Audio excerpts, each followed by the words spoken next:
میرا کوشچن دو سوال ہے سر. یہ پوچھنا چاہتا ہوں. میرا سوال یہ ہے کہ پوچھیں کا سلسلہ دوبارہ سے شروع ہو رہا ہے. پچھلے ہفتے کے سوالات ہم نہیں لے پائے عید کی چھٹیوں کی وجہ سے, جن کے جوابات نہیں دے پائیں گے کیونکہ سوال تھوڑے سے پرانے ہو گئے ہیں, ان سے معذرت. دوبارہ سے نئے سوال بھیجیے گا, ہم آپ کو جواب دیں گے, تو پوچھیں. سر میرا سوال یہ ہے کہ خان صاحب نے یہ کہا تھا کہ میں ایک کمیشن بنا رہا ہوں جو 10 سال کے قرضے لیے ہوئے ان کے تحقیقات کرے کہ یہ پیسے کہاں خرچ ہوئے. تو سر بقول ان کے پاکستان کے 60 سالہ تاریخ میں 6000 ارب روپے قرضہ تھا ہم پہ, ٹھیک ہے. تو جو 60 سالوں میں جتنا پیسہ لیا گیا تھا اتنا پیسہ انہوں نے 10 مہینے میں لیا, تو کیا یہ پیسہ اس میں ایڈ ہوگا, اس کا بھی حساب لے گا یا نہیں؟ اور دوسری بات یہ جو پچھلی حکومت میں جو لوگ تھے اور اس پیسے کا قصوروار یہ لوگ بھی ہے, جیسا ان کا جو وزیر خزانہ ہے ابھی انہوں نے لگایا ہوا ہے حفیظ شیخ صاحب, اور یہ لوگ پہلے تو ان سے یہ سوال کرے کہ یہ پیسہ کہاں خرچ ہوا, بعد میں دوسروں سے پوچھے کیا پشاور میٹرو کا جو 8 ارب پہ بننا تھا 110 ارب پہ پہنچ گئے وہ بھی اس میں ایڈ ہوگا یا نہیں؟ صرف جو اپوزیشن کے لوگ ہیں جو ان کے سیاسی مخالفین ہیں صرف اسی کا بات ہوگا. دیکھیں جس طرح آپ نے پشاور میٹرو کی قیمت جو ہے وہ کہاں سے کہاں پہنچا دی ہے, اسی طریقے سے عمران خان صاحب کی بھی عادت ہے کہ جب وہ بہت غصے سے بولتے ہیں تو پھر وہ اعداد و شمار کو اوپر نیچے کر دیتے ہیں. لہٰذا اعداد و شمار دیکھ بھال کے استعمال کرنے چاہیے. پشاور میٹرو بائی دا وے بہت بڑا فائنینشیل سکینڈل ہے, میں اس سے آپ سے اتفاق کرتا ہوں, فگر سے میں اتفاق نہیں کرتا, فگرس اور ہیں لیکن ہے فائنینشیل سکینڈل بہت زیادہ. ڈیلے بھی اس کے اندر ہے اور پیسے بھی اس کے اندر زیادہ لگے ہیں اور ابھی بھی قابل استعمال نہیں ہے. تو بالکل ٹھیک کہہ رہے ہیں آپ, حفیظ شیخ صاحب سے پوچھ لیں کہ قرضے کیسے لیے گئے تھے اور کہاں کہاں پر استعمال ہوئے تھے. اور یہ اکانومی کی ناسمجھی کی انتہا ہے کہ اگر آپ کہیں جی کہ یہ قرضے لے کر ہم لوگوں نے اپنی جیبیں بھری ہیں. جو بجٹ ہے, بجٹ میکنگ جو ہے وہ کوئی ایگزیکٹو ایکسرسائز نہیں ہے کہ میں نے آج ڈیسائیڈ کیا جی کہ میں ملک کا پرائم منسٹر ہوں, میں نے بجٹ بنانا ہے, لہٰذا یہ پیسہ ادھر سے لا کے ادھر دے دو, یہ ادھر دے دو, یہ میرے سیف کے اندر رکھ دو اور اس سیف میں سے نکال کے میں نے جیب میں ڈال دینا.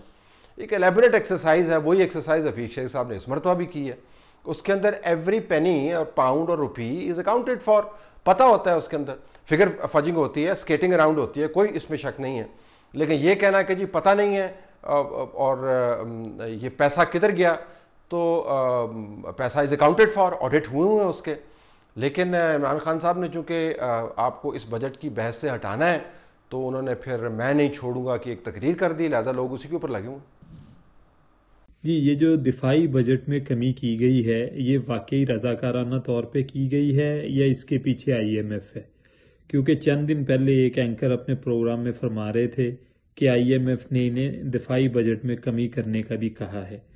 اور کیا واقعی یہ کمی اس وقت جبکہ ہماری انڈیا کے ساتھ اتنی زیادہ ٹینشن چل رہی ہے, یہ کیا ہمیں سوٹ بھی کرتی ہے یا نہیں؟ شکریہ. پتہ نہیں جی کتنی کمی ہوئی ہے, مجھے تو فگرز کے بارے میں کچھ ہمیشہ پریشانی رہتی ہے. جب پچھلی حکومت گئی تھی اور عمران خان صاحب کی حکومت آئی تھی اور IMF کے ساتھ نیگوشیٹ کر رہے تھے تو پبلک سیکٹر ڈیولپمنٹ کو تقریباً 40% اس کو کاٹ دیا گیا. بجٹری ایلوکیشنز جو ہیں ڈیفنس کی بڑھا دی گئیں. ظاہر حالات بنے ہوئے ہیں اس قسم کے. بجٹری ایلوکیشنز کیا واقعتاً حالات سے مطابقت رکھتی ہیں, اس کے اوپر بحث ہونی چاہیے, بحث ہوتی نہیں ہے. تو دفاعی بجٹ کو سٹیٹک رکھنا جو ہے وہ ایک عمل ہے, حکومت نے اس کے اوپر سوچ وچار کی ہوگی. لیکن ڈیفنس کی ایلوکیشنز کبھی سٹیٹک نہیں ہوتی, وہ ڈائنامک ہوتی ہیں اور بہت سارے اور طریقے ہیں جس کے ذریعے ڈیفنس پروکیورمنٹس کرتے ہیں اور وہ ریفلیکٹ نہیں کرتی ڈیفنس کے بجٹ کے اندر.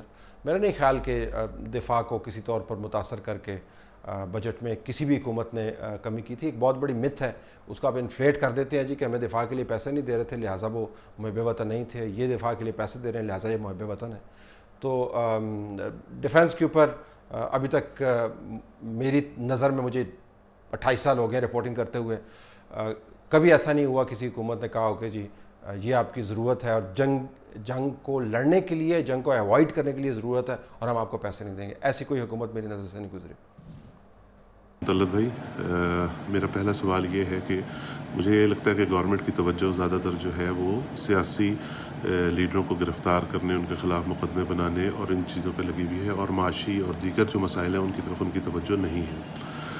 تو کیا یہ فیلنگ صرف میری ہے یا آپ بھی سوچتے ہیں کہ ایسا کچھ ہے؟ دوسری بات یہ کہ ہم باوجود اسٹیبلشمنٹ سے تمام اختلافات کے باوجود ہم یہ سمجھتے ہیں کہ اسٹیبلشمنٹ جو ہے وہ ملک دشمن نہیں ہے، وہ ملک سے بہت محبت کرتے ہیں.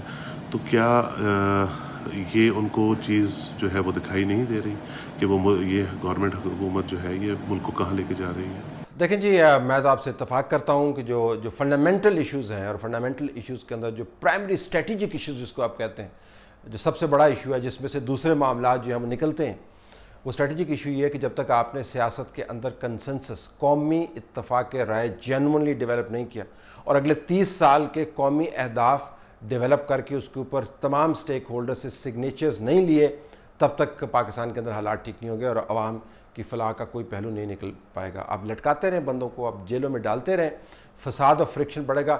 کسی ملک نے تاریخ کے اندر فساد اور فرکشن کے ذریعے ترقی نہیں کی. یہ نہیں ہوتا اس طریقے سے. آپ کہتے رہیں کہ ہم کر لیں گے، یہ نہیں ہو سکتا. کوئی بھی بندہ جو ہے وہ تاریخ کے بہاؤ سے بڑا نہیں ہوتا. وقتی طور پر آپ کو لگتا ہے کہ میں جو بات کہہ رہا ہوں تو میری کیا بات ہے، لیکن جب وقت گزرتا ہے تو آپ کو پتہ ہے کہ میری کچھ بات بھی نہیں ہے اور میں خود بھی کچھ نہیں ہوں. تو تاریخی طور پر جس ملک نے اپنے اندر فساد ڈالا، فرکشن جنریٹ کی، کنسنسس ڈیولپ نہیں کیا، اس ملک کی بپتا جو ہے وہ قائم رہی. تو میں اتفاق کرتا ہوں. باقی محب وطن وہ تمام لوگ ہیں جو ٹیکس دیتے ہیں جی، جو اس ملک کے اندر رہتے ہیں. کسی کو کسی کے اوپر فوقیت نہیں ہے. تمام جانیں قیمتی ہیں، شہریوں کی جانیں قیمتی ہیں، پولیس والوں کی جانیں قیمتی ہیں، سب ماؤں کے بچے برابر ہیں. میرے خیال میں ہمیں زیادہ اور کم محبت والی کے ترازو میں سے نکل جانا چاہیے. جو اس ملک کے اندر رہتا ہے اور ٹیکس دیتا ہے اور ٹیکس دینے کے بعد ریاست اس کو دیتی بھی کچھ نہیں ہے، پھر بھی محب وطن ہے، اس کے محب وطنی کو سلام ہے. برابر سب ہیں جی. تو اس میں زیادہ تھوڑی محبت والی بات نہیں کرنی چاہیے. کسی کو کیا پتہ ہونا چاہیے، آئین کے اندر لکھا ہوا ہے اس کے مطابق چلیں. نہیں چلیں گے تو پھر نیا آئین بنا لیں. لیکن جو کیوس کریٹ ہوا ہے اس وقت ملک کے اندر، اٹ از ویری ڈینجرس. میرا آپ سے کوشچن یہ ہے کہ جیسے ہم آج کل کی ماڈرن ریاستوں میں ہم دیکھتے ہیں کہ جی ریاست ایک الگ چیز ہے اور حکومت ایک الگ چیز ہے. ریاست اپنی جگہ پہ رہتی ہے اور حکومتیں آتی جاتی رہتی ہیں، اور ریاست جو ہے وہ حکومتوں پر چیک، اور یا ڈیپ اسٹیٹ جو ہے وہ حکومتوں پر چیک رکھتی ہے، پولیٹیشینس کو چیک کرتی ہے، ان کی ڈوئنگس کو چیک کرتی ہے.